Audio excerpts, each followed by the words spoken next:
오늘 사무엘하를 시작하게 되는데요. 이 사무엘하 책 제목은 사무엘하인데 사무엘하에는 사무엘이 등장하지 않습니다. 뭐 그 이유를 여러 가지로 설명할 수 있겠지만 가장 근본적인 이유는 이 책 자체가 사무엘상과 사무엘하가 하나의 책이었기 때문에 그렇습니다. 사무엘상과 사무엘하가 원래는 하나였는데 헬라어로 번역하고 또 양을 보니까 너무 많은 거죠. 그래서 이 많은 양을 이렇게 뭉쳐놓고 있는 것보다는 나누어서 보는 게 좋겠다라고 해서 헬라어에서 그렇게 나누어 놨습니다. 그것을 우리가 보면서 우리 기독교에서도 그렇지, 이게 한 권으로 있는 것보다는 나누어서 있는 게 좋겠다라고 해서 이 사무엘상은 그 사사기가 끝나가는 즈음부터 이제 사울이 왕으로 세워지고 사울이 죽는 그 시점까지, 그리고 사무엘하는 사울이 죽음 그 순간부터 나중에 다윗이 왕이 되어지고 또한 다스리는, 그리고 왕이 죽는, 다윗이 이제 그 왕정기가 끝나가는 그 시점까지를 쭉 나열을 하고 있습니다. 그래서 사무엘상과 사무엘하는 원래 하나의 책이었는데 지금 나누어져 있다라는 거고요. 그 다음에 또 한 가지를 살펴보자면 이 사무엘상과 사무엘하 바로 이전의 책이 룻기라는 책이고요. 그 전의 책이 사사기라고 하는 책입니다. 그러니까 모세 오경이 지나고 나서, 그러니까 오경이 지나고 여호수아, 그다음에 사사기, 그다음에 룻기는 뭐 약간 작은 책이니까 차치하고, 그다음에 사무엘상하로 이렇게 넘어오게 되는데, 그러면 우리가 오경이라고 하는 곳에 모세가 이스라엘 백성들을 끌고 나오는 상황으로 맞춰지게 되잖아요. 그리고 또 거기서 모세가 죽음을 맞이하는 상황까지 이야기합니다. 이 상황을 보게 되면 하나님의 통치가 있죠. 모세가 이스라엘 백성들을 통치하는 것이 아니라 하나님께서 이스라엘 백성들을 통치하고 계시다라는 것들을 계속해서 이야기합니다.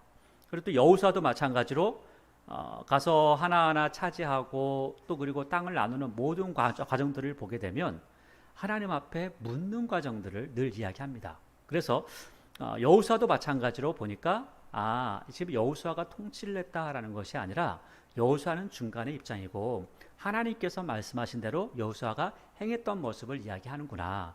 그래서 여호수아가 하나님 앞에 묻지 아니하고 뭔가를 행했을 때 이러이러한 문제가 생겼다라는 것들을 여호수아에서 기록을 하고 있는 거죠. 그리고 나서 여호수아가 죽고 나서 하나님의 통치가 있었다라는 것을 사사기에서 말씀하고 있죠. 그래서 사사기, 판관기, 그래서 이 판관기 또는 사사기라고 하는데, 사사들은 이 판결을 하는 사람들입니다. 이 판결을 하는 사람들이 이렇게 했다. 그럼 판결하는 사람들은 누구의 뜻을 따라서 판결을 하느냐? 하나님의 뜻을 따라서 그렇게 하지 않는가라고 이야기하는 거죠. 그래서 오경을 넘어서 여호수아 사사기까지 계속해서 말씀하고 있는 것은 룻기도 마찬가지로 사사들이 치리하던 때에라고 이렇게 하고 있으니까 룻기도 사사기 안에서 이루어진 일이다라는 거죠. 그러니까 사사들이 치리했다라는 것은 사사들이 뭔가를 했구나라는 것이 아니라 하나님께서 사사들을 통하여서 하나님의 통치, 신정 통치를 하고 있던 때였다라는 거죠. 그런데 사사기를 지나서 사무엘상, 사무엘이 통치하고 있던 때도 사사 시대였죠. 그 사사 시대를 지나고 사무엘의 아들들이 다스리던 그 시기가 됐습니다. 그런데 사사들이 했던 일들, 그 전에 했던 안 좋은 일들을 봐왔지만 사무엘은 사사로서의 사명을 잘 감당했죠.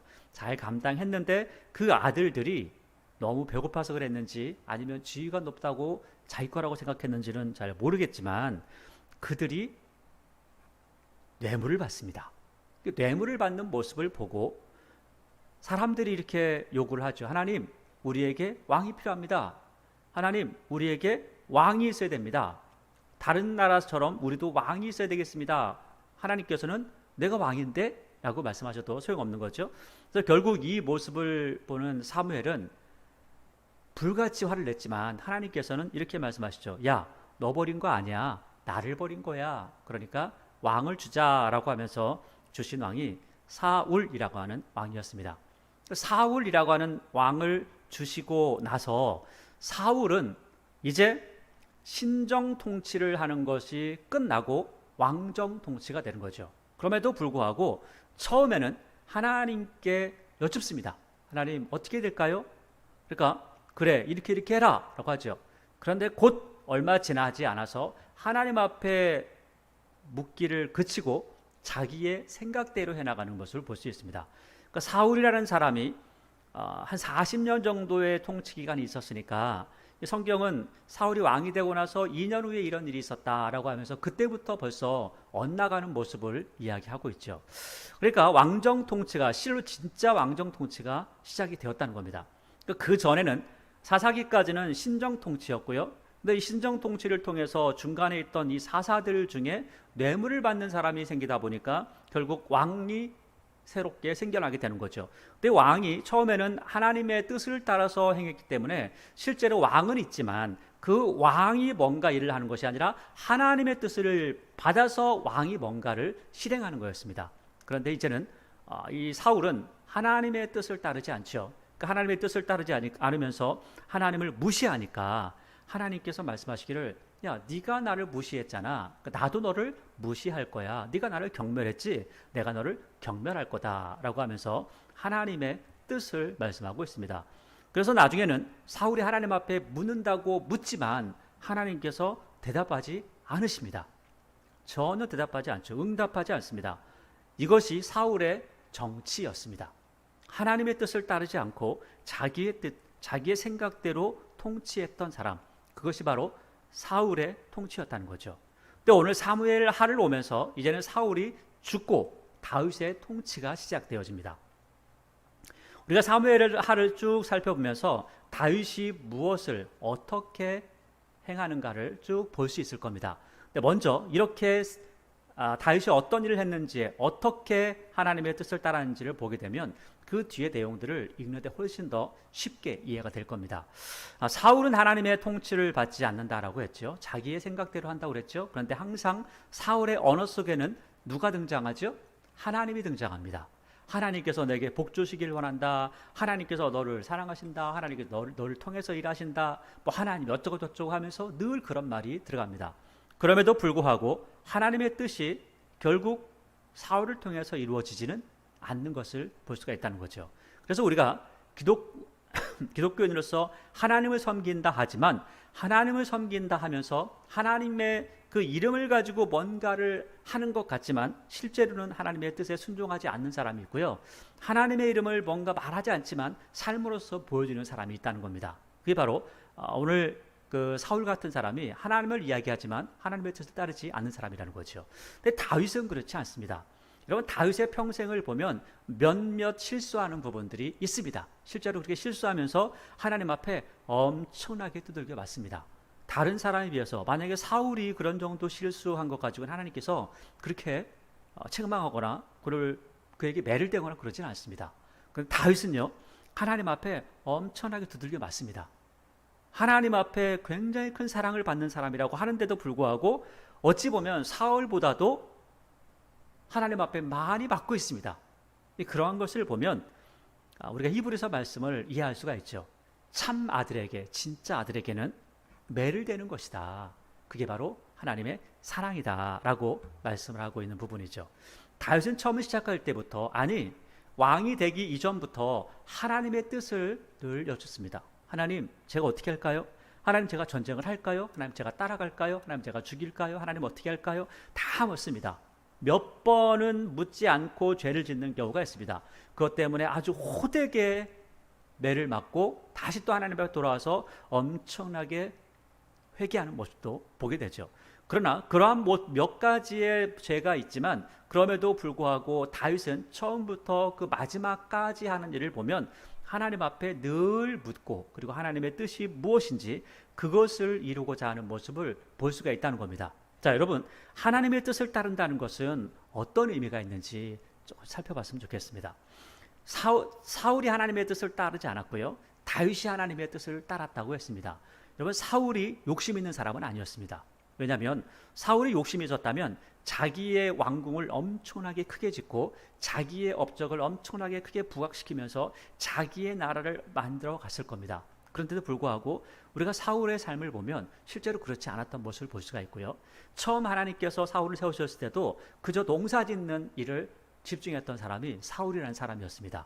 그리고 사울이 뭐 건축을 엄청나게 많이 했다, 아니면 자기를 위해서 어떤 우상을 많이 만들었다, 이런 것도 없습니다.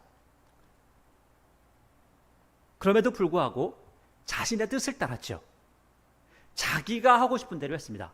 뭐냐면 우리의 겉으로 볼 때에는 뭔가를 멋있게 만들어 놓거나 뭔가 화려하게 장식은 하지 않았더라도 누구의 생각대로 했다고요? 자기 생각대로 했다는 거예요. 그럼 누구의 뜻을 따르지 않았다는 거죠? 하나님의 뜻을 따르지 않았다는 겁니다. 그러니까 우리의 눈에 볼 때 뭔가 큰 것을 하진 않았지만 자기의 욕심이 있었고 자기의 생각이 있었고 그것을 따라가는 것이, 그것을 행하는 것이 그 나름대로의 그의 삶이었다는 겁니다. 그런데 우리가 조금만 살펴보면 다윗이라는 사람의 삶을 보면 그렇지 않습니다.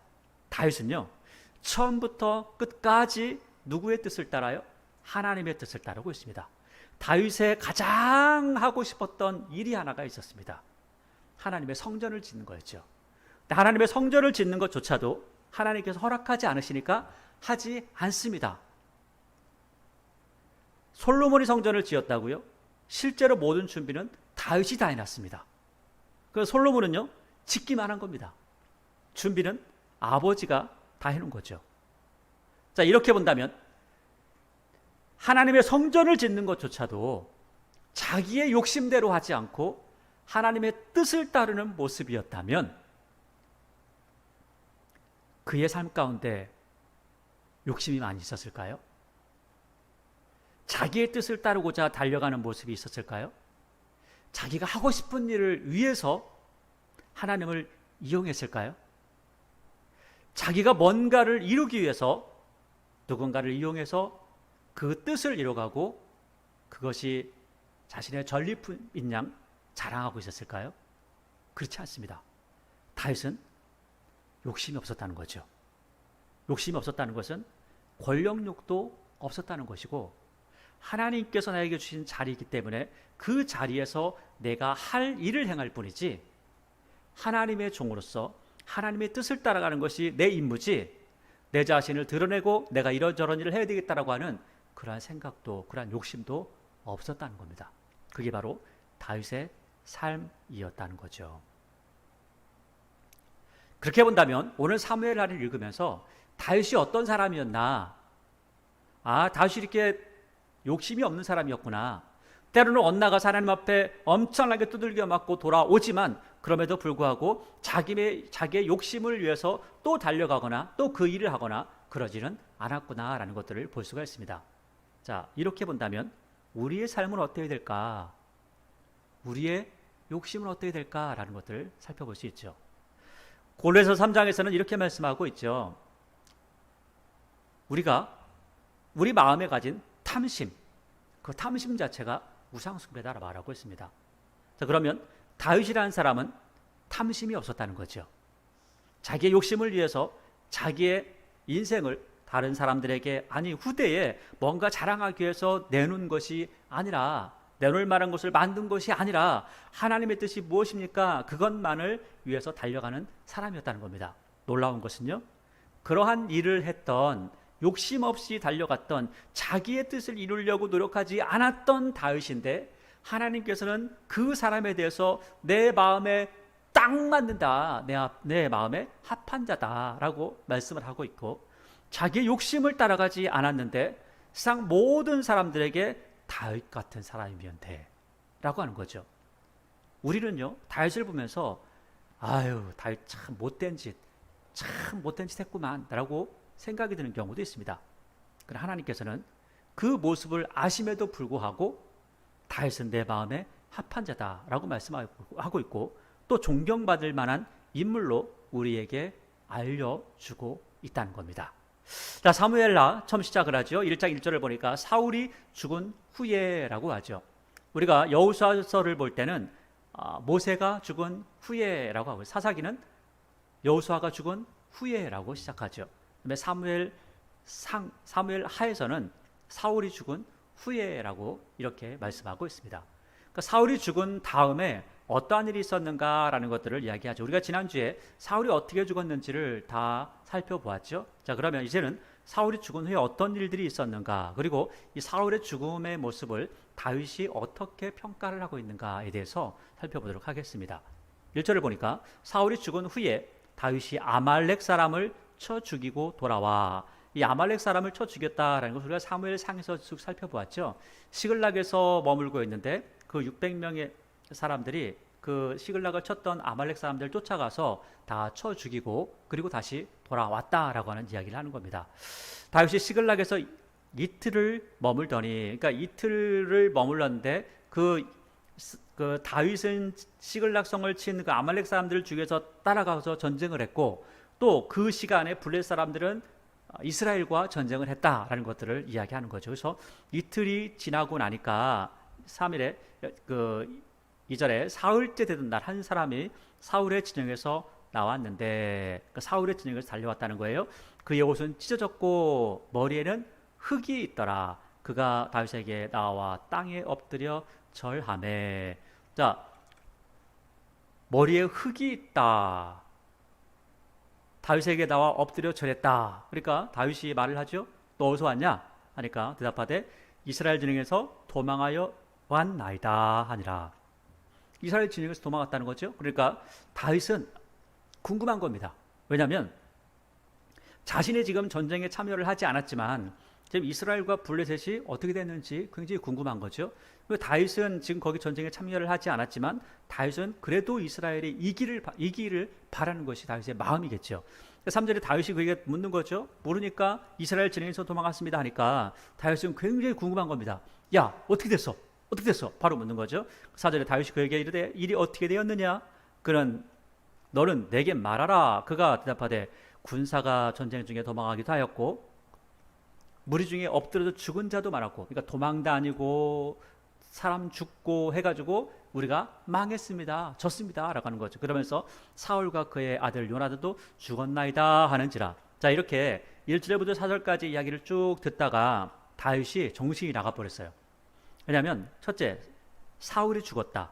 둘째, 요나단이 죽었다라는 말을 들으니까 사람이요, 어떤 말을 딱 듣다가 나에게 충격적인 말 한마디 딱 들어오면 그 전의 이야기를 다 잊어버립니다. 그리고 그 후의 이야기도 다 잊어버려요. 뭐만 기억하죠? 아주 충격적인 그 말 한마디만 딱 기억을 합니다. 그리고 그 전후의 맥락은 다 잊어버려요. 다 잊어버린. 그러한 생각을 가지고 보시면 좋아요. 자, 5절에 다윗이 자기에게 알린 청년에게 묻되 사울과 그의 아들 요나단이 죽은 줄을 내가 어떻게 아냐? 물어보는 거예요. 진짜 죽었냐? 이거를 이제 물어보기 위해서 또 어떻게 알아? 라고 물어보니까 6절에 그에게 알리는 청년이 이르되 내가 우연히 길보아산에 올라가 보니. 길보아산에 올라갔습니다. 그러니까 사울이 자기 창에 기대고 병거와 기병은 그를 급히 따르는데 사울이 뒤를 돌아 나를 보고 부르기로 내가 대답하되 내가 여기 있나이다 한즉 내게 이르되 너는 누구냐 하시기로 내가 그에게 대답하되 나는 아말렉 사람이니라. 자, 지금 여기 보니까 사울이 이렇게 했어요, 안 했어요? 사무엘상에서 보니까 이러한 일을 하지 않았죠. 그리고 사울은 그냥 엎드려 죽어버렸습니다, 창에. 그러니까 자살한 거죠. 그냥 죽었다는 거예요. 그 죽은 모습을 보고 그 병기든 자도 똑같이 그렇게 죽어버렸거든요. 자, 그런데 여기 보니까 또 살아가지고 야, 너 이리 와, 나 죽여, 이렇게 했다는 거죠. 그러니까 거짓말을 하는데 여기서 분명하게 말을 하죠. 나는 어디 사람이라고요? 아말렉 사람이다 라고 하는 거죠. 그러니까 1장 1절에서 보니까 사울이 죽은 후에 다윗이 아말렉 사람을 쳐 죽이고 왔죠. 근데 자기가 또 아말렉 사람이라고 이야기를 하는 거죠.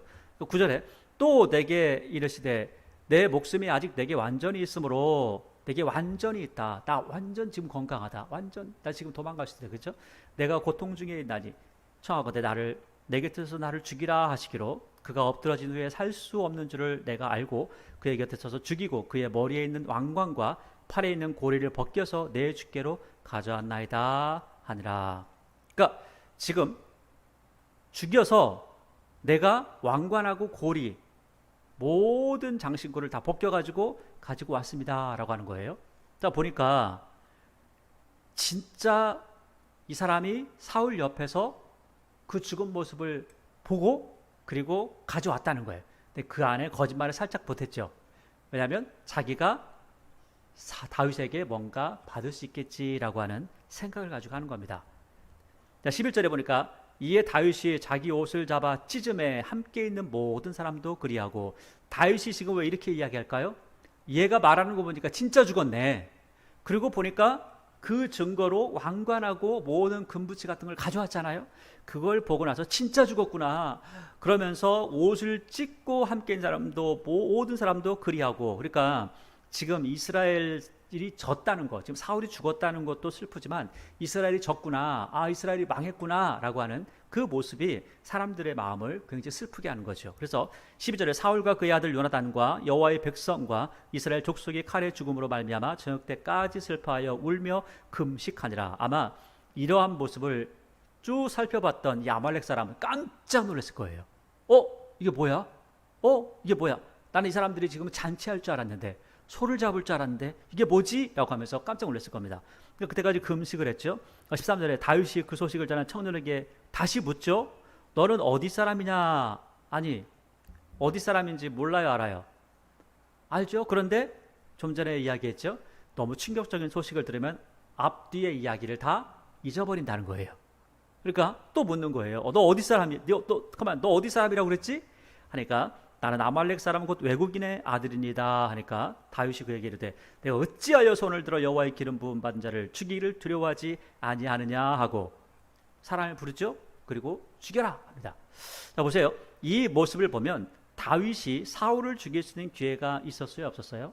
많이 있었습니다. 그럼에도 불구하고 안 죽이죠. 심지어는 그의 옷 조금 잘라낸 것도 마음에 찔림이 있었다라고 할 정도의 마음이 있었다는 거예요. 그게 제가 이전에도 말씀을 드렸지만 다윗이 사울을 죽이는 게 죄냐? 그러지 않다라고 말할 수도 있습니다. 왜? 내 정적을 죽였으니까. 그러나 다윗이 생각할 때, 그리고 하나님의 입장에서 보자는 거예요. 하나님의 입장에서 하나님께서 세운 사람을 하나님이 칭찬한 사람이 죽여버리면 이건 문제가 있는 거죠. 전혀 다른 사람이 이 사람을 죽였다면 이 새롭게 세워진 사람이 그 원수를 갚을 수가 있는데, 하나님께 세우신 사람을 하나님이 세운 사람이 죽인다는 것은 말이 안 된다는 겁니다. 자, 그래서 교회 안에서 서로가 서로를 바라보면서 싸우고 치고받고 하는 거 굉장히 안 좋다는 거죠. 특별히 우리가 하나님께서 이렇게 세웠습니다라고 한다면 그 부분에 대해서 우리가 인정하는 모습, 그리고 그 모습에 대해서 오히려 존중하는 모습이 있어야 된다는 거죠. 그렇다고 악한 일을 행하는데도 그대로 따라간다, 이건 잘못된 겁니다. 그러나 그 세워진 모습, 하나님께서 세우신 사람을 내가 내 손을 들어서 그 사람을 치어야 되겠다라고 하는 것은 잘못된 생각이라고 하는 거죠. 자, 이 모습을, 이 마음을 가지고 있는 사람에게 네가 지금 기름 부음 받은 자를 죽여라고 하는 이 반응은 당연한 거죠. 그러니까 이렇게 밖에 사람을 불러서 이렇게 얘기하죠. 15절 다윗이 청년 중 한 사람을 불러 이르되 가까이 가서 그를 죽이라 하매 그가 침에 곧 죽으니라. 아니, 이 사람이 생각해 보세요. 지금 금 왕관, 그 다음에 모든 장신구들을 다 가져갔잖아요. 그러면 그걸 가지고 와서 그냥 팔고만 살아도 괜찮을 텐데, 그렇죠? 근데 어찌 보면 보세요. 이렇게 지금 사울이 했던 게 귀한 거겠죠. 사실 그거 팔아먹기도 쉽지 않습니다. 지금도 마찬가지예요. 금을 그 한 돈, 두 돈짜리 가지고 팔아먹는 건 쉽습니다. 그런데 물방울 다이아몬드 그런 걸 가져보세요. 팔아먹기 쉬울까요? 못 팔아먹습니다. 팔 데가 없습니다. 왜? 세상 사람 다 알거든요. 귀하다는 걸. 그러면 이거를 그나마 조금이라도 보상을 받으려면 누구한테 찾아가야 돼요? 주인을 찾아가든지, 아니면 나라에다 내놓든지, 내가 이러이러 했습니다 라고 하든지, 아니면 대적에게 찾아가서 이거 내가 선물을 드립니다. 대신 뭔가를 받을 수 있는 대가가 있어야 되겠죠. 그러니까 그런 것들을 받기 위해서 이 사람이 갔는데 결국은 죽어버렸죠. 말 한마디를 잘못했기 때문에 그래요. 그리고 오히려 자기가 이렇게 죽음을 모습을 봤지만 내가 애통합니다 했다면 좀 다른 모습이 있었지도 모릅니다. 물론 아말렉 사람이기 때문에 더 죽은 모습도 있겠죠. 16절에 다윗이 그에게 이르기를 내 피가 내 머리로 돌아갈지어다 내 입이 내게 대하여 증언하기를 내가 여호와의 기름 부은 받은 자를 죽였노라 함이니라 하였더라. 그러니까 다윗의 마음이 이랬기 때문에 하나님의 마음에 합한 사람이었다는 거죠. 하나님께서 세우신 자는 내가 감히 손을 댈 수가 없다. 하나님께서 세우신 이는 하나님께서 그 자리를 패하실 것이다 라고 하는 거죠. 17절에 다윗이 이 슬픈 노래로 사울과 그의 아들 요나단을 조상하고, 조가를 부르는 거죠. 애가를 부르는 거예요. 명령하여 그것을 유다 족속에 가르치라 하였으니 곧 활노래라 야살의 책에 기록되었으되. 그러니까 활노래, 아마 요나단이 활을 잘 쐈던 것 같아요. 요나단과 다윗이 만나서 다윗에게 도망가라고 할 때에도 뭘 연습했죠? 활을 쐈잖아요. 가지고 야, 화살이 저쪽에 있다, 이쪽에 있다 했잖아요. 그래서 아마 이렇게 노래를 불렀던 것 같습니다. 그리고 또 실제로 이 사울이라는 사람의 이름의 뜻도 그런 뜻을 가지고 있습니다.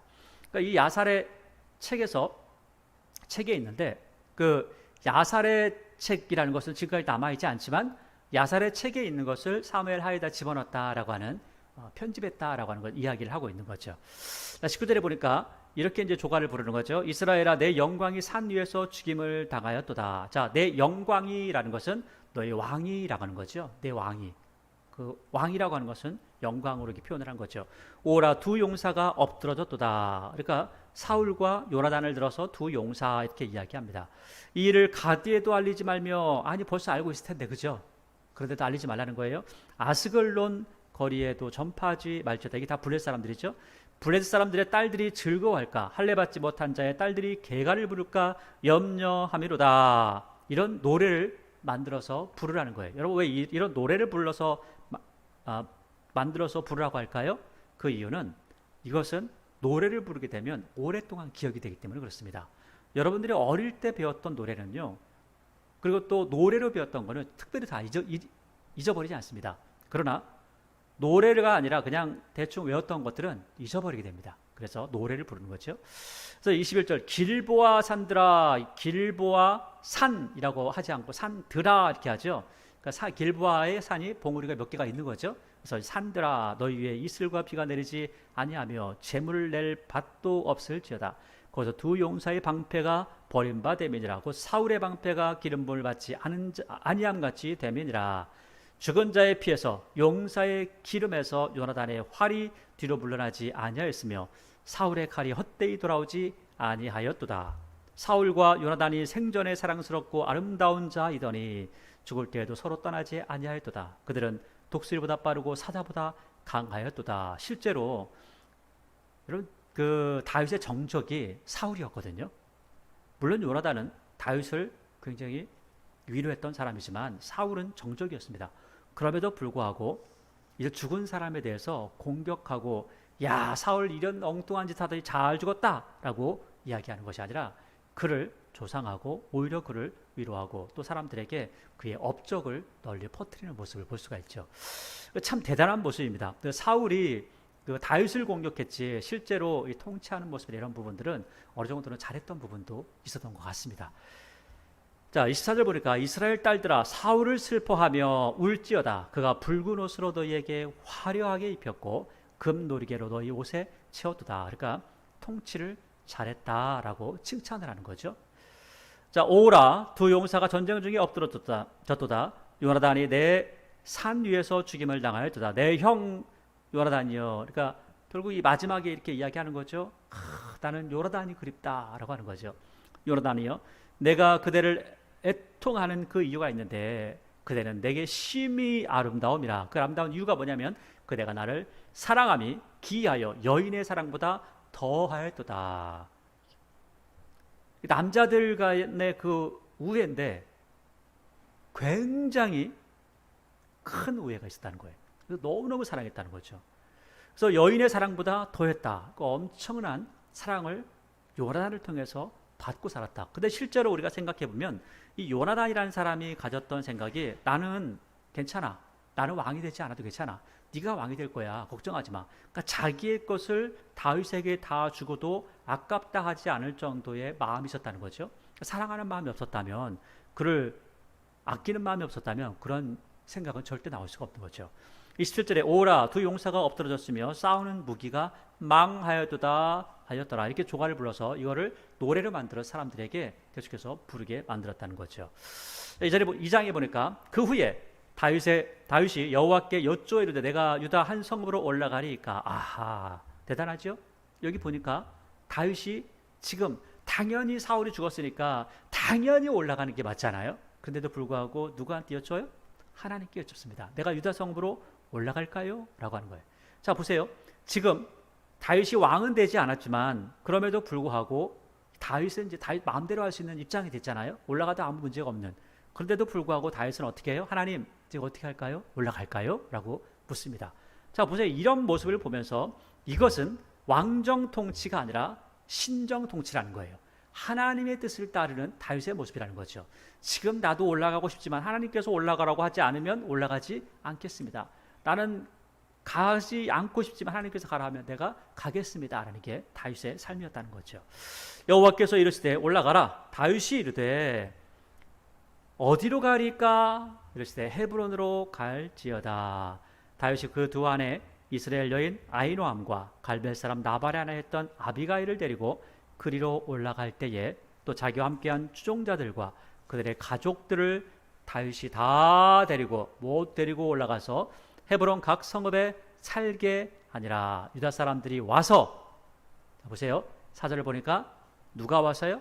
유다 사람들이 와서 거기서 다윗에게 기름을 부어 유다 족속의 왕으로 삼았더라. 그러니까 다윗이 야 이리 와봐, 다 모여, 내가 왕 돼야 되겠어 하면서 왕이 된 것이 아니라 유다 사람들이 와서 다윗을 왕 삼았다는 거예요. 그러니까 지금 어차피 사울이 죽었기 때문에 이제는 왕이 필요한 그런 시점이었죠. 유다 사람들에게는 특별히 다윗이 유다 사람이기 때문에 더 이런 식으로 했다는 거죠. 그러니까 지금 다윗이 왕이 되려고 한 것이 아니라 사람들이 그렇게 했다라는 것들을 이야기합니다. 그래서 그 다음에 지난주에 한번 쭉 보았지만 그 다음부터 보니까 어떤 사람이 다윗에게 말하 이르되 사울이 장사한 마을은 사람은 길랏 야베스 사람들이다 하매 그들이 길랏 야베스 사람들에게 전령들을 보내 그들에게 이르되 너희가 너희 주 사울에게 이처럼 은혜를 베풀어 그를 장사하였으니 여호와께 복을 받을지어다. 야, 보세요. 사울은 하나님을 믿지 않으면서도 여호와께서 너에게 복을 주기를 원한다 이렇게 했죠. 다윗은 하나님을 진짜 믿는 그 믿음으로써 그들에게 복을 빕니다. 여호와께 복을 받을지어다. 6절에 너희가 이 일을 하였으니 이제 여호와께서 은혜와 진리로 너희에게 베푸시기를 원하고 나도 이러한 일을 너희에게 갚으리니. 그러니까 하나님께서 하시는 일은 하시는 일이고 또 나는 나대로 너희에게 이러한 일을 행할 거야 라고 하는 거죠. 하나님께서 하실 거니까 나는 됐어 땡 하고 끝나는 것이 아니라 내가 할 일이 있고 하나님께서 하실 일이 있다. 하나님께서 나를 통해서 하신 일도 있다라는 것들을 이야기하는 거죠. 여러분 꼭 기억하셔야 돼요. 하나님께서 하시는 일이 있고요.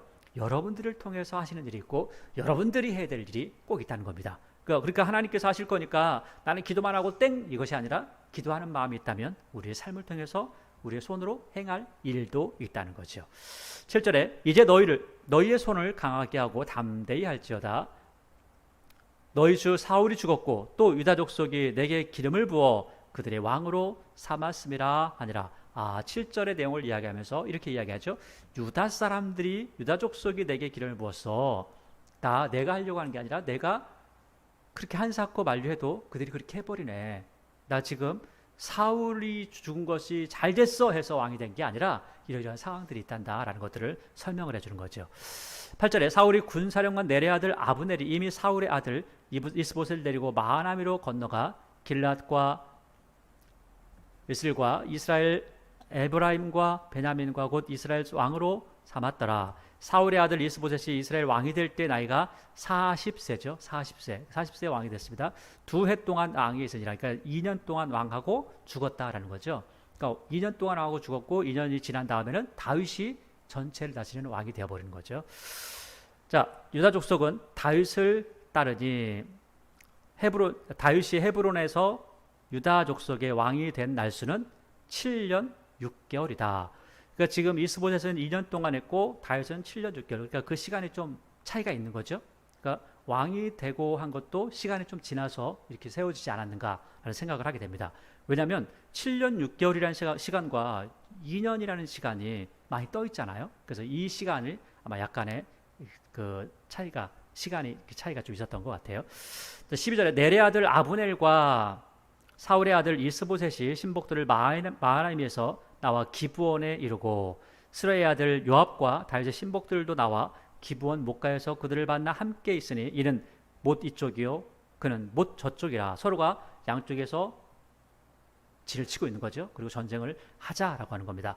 14절에 아브넬이 요압에게 이르되 청하건대 청년들에게 일어나서 우리 앞에서 겨루게 하자. 요압이 이르되 일어나게 하자 하매 그들이 일어나 그 수대로 나아가니 베냐민과 사울의 아들 이스보셋의 편에 12명 다윗의 신복들 중에 12명 각기 상대방의 머리를 잡고 칼로 상대방의 옆구리를 찌르매. 참 잔인한 거죠. 이런 일을 하면 안 되는데 일제히 쓰러진지라 다 죽었다는 거예요. 지금 아니 아브넬이나 요압은 서로 장난할지 모르지만 이 사람들은 다 죽는 거거든요. 근데 이렇게 하자는 거예요. 참 잔인하죠. 전쟁이라는 게 이렇게 잔인합니다. 절대로 전쟁이 일어나면 안 되는 거죠. 그래서 이렇게 죽은 모습을 보면서 이곳을 헬갓 핫수림이다 이렇게 했다는 거예요. 그 헬갓 핫수림이 뭐냐? 칼날로 찔러 죽었으니까 날카로운 칼의 밭이다. 사람들이 이렇게 죽었다. 이걸 기념하는 겁니다. 그리고 나서 딱 죽은 모습을 보니까 지금 12사람 잡고 서로 죽였는데 죽었어요. 딱 죽고 나니까 사람들이 눈이 어때요? 갑자기 눈이 빨개지는 거죠. 내 편이 죽었어 하면서 사람들 눈이 빨개지면서 이제 전쟁을 시작하는 겁니다. 그래서 17절 그날의 싸움이 심히 맹렬하더니 아브넬과 이스라엘 사람들이 다윗의 신복들 앞에서 패하니라. 그러니까 지금 요압의 군대가 이겼다는 거예요. 아브넬은 싸움을 굉장히 잘하지만 그럼에도 불구하고 군대의 사기는 누가 올라가 있죠?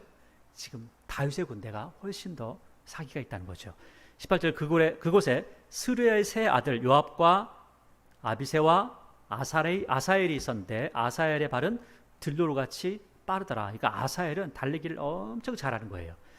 아사엘이 아브넬을 쫓아 달려가되 그러니까 지금 아브넬이 도망가는 거죠. 이제 전쟁 이거 끝났구나. 도망가는 겁니다. 그러니까 아브넬만 도망가는 것이 아니라 군대 전체가 다 도망가는 겁니다.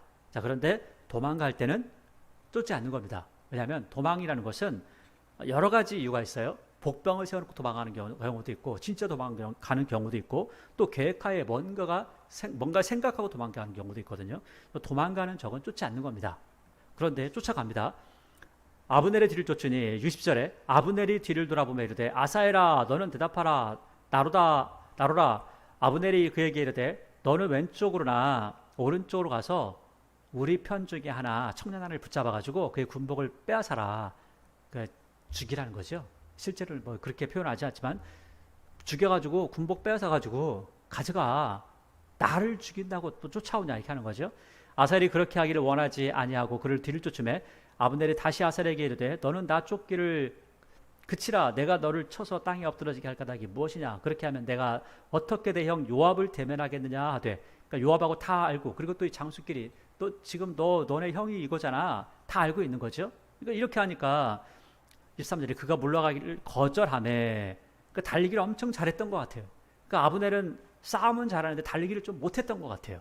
그러니까 아브넬이 창 끝으로 그러니까 창 뒤끝이 그러니까 창을 앞에 뾰족한 쪽이 아니라 뒤끝으로 딱 찔렀는데 얘가 오다가 그냥 죽었다는 거예요. 찔려가지고. 그런데 그렇게 찔렀는데 23절 다시 그가 물러가기를 거절하며 아브넬이 창 뒤끝으로 그의 배를 찌르니 창이 그의 등을 꿰틀고 나간지라. 그러니까 창 뾰족한 쪽도 아니었는데 꿰틀고 나갔어요. 그 싸움을 참 잘하는 힘이 있고 또 아사엘은 너무 빨리 달려온 거죠. 엎드려 죽은지라. 아사엘이 엎드려져 죽은 곳에 이르는 자마다 머물러 섰더라. 그러니까 지금 아사엘만 따라온 것이 아니라 아사엘의 군대가 다 따라왔다는 거죠. 근데 아사엘이 제일 앞서가지고 따라간 거예요. 달리기를 너무 잘해서.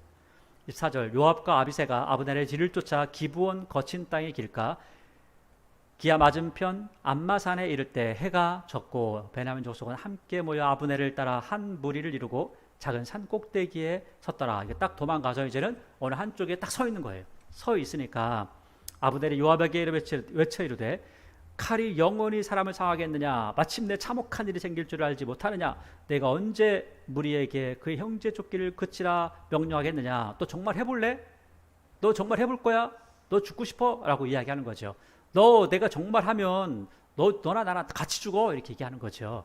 27절 요압이 이르되 하나님이 살아계심을 두고 맹세하노니 내가 말하지 않았더라면 무리가 아침에 각각 다 돌아갔을 것이요 그의 형제를 쫓지 아니했으리라 하고 요압이 나팔을 불매 온 무리가 머물러 서고 다시는 이스라엘을 쫓아가지 아니하고 다시는 싸우지도 아니하니라. 아브넬과 그의 부하들이 밤새도록 걸어서 아라바를 지나 요단을 건너 비들은 온 땅을 지나 마하나임에 이르니라. 요압이 아브넬 쫓기를 그치고 돌아와 무리를 다 모으니 다윗의 신복 중에 19명과 아사엘이 없어졌으나 19명, 그러니까 아사엘까지 20명이죠. 좀 전에 헬가 다스림에서 12명씩 칼로 서로 찔러 죽였잖아요. 그 찔러 죽은 사람 다 죽었으니까 그걸 보니까 8명밖에 안 죽었다. 근데 이쪽은 얼마나 죽었냐? 31절 다윗의 신복들이 베냐민과 아브넬에게 속한 자들을 쳐서 360명을 죽였다는 거예요. 무리가 아사엘을 들어올려 베들레헴에 있는 그의 조상들에 장사하고 요압과 그의 부하들이 밤새도록 걸쳐서 헤브론에 이른 때에 날이 밝았더라. 그러니까 장사하고 갔다는 거예요. 3장 1절 사울의 집과 다윗의 집 사이에 전쟁이 오래매 다윗은 점점 강하게 가고 사울의 집은 점점 약하여 가니라 하면서 전쟁이 이렇게 맞춰진 것을 이야기하고 있습니다.